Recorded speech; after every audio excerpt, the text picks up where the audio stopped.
Hi, this is Nicole Baynard with Roy LePage Signature in Toronto, and thank you for joining me today for a really quick Toronto real estate update for September 2019.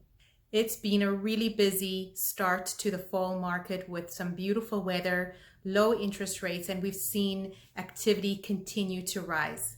Today, I'll give you a really quick summary of what we're seeing on the market, both in sales and in rentals. I'm sure you remember that last year this time, the predictions were calling for higher interest rates, a slowdown to our economy, and global trade uncertainties. Now we have lower interest rates, almost 1% lower than last year, still global trade uncertainties, but an economy that is doing better than most people have anticipated. This month, the Canadian Job Report announced 54,000 jobs were created last month. That was higher than what they had anticipated, and it was mostly driven by full-time employment. As we have seen over the last few months, and again this month, sales were up and new listings were down. Sales grew by 22%, while new listings were down by 1.9%. This pushed prices up on average by 5.8%.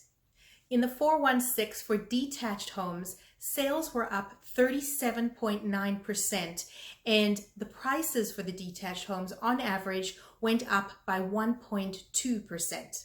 In the 905 for detached homes, sales were up by 26.1%, and prices on average were up by 4.5%.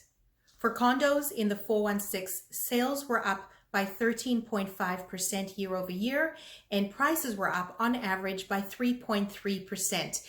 In the 905, sales were up by 22%, and prices were up on average by 9.2%. The rental market in the city is still incredibly strong. At the end of this third quarter, the average one-bedroom condo apartment is now $22.62 a month. That's up 4.5% compared to the third quarter of last year. The average two-bedroom condo apartment is now $29.41 a month, and that's up 4.2% compared to the third quarter of last year. So what do these numbers mean? The demand for ownership has increased and prices have started to rise again. We're also seeing a market tightening in the detached homes. If you're a seller thinking of a move, this may be the perfect time because competition and inventory is lower. If you're a buyer, especially if you're a move-up buyer looking for something larger than what you have right now, this again is still a great time. Prices have started to go back up, but the gap isn't as large as it was. So don't wait too long. Reach out anytime if you'd like to chat or if you have any questions about your specific situation. And once again, I look forward to seeing you again next month.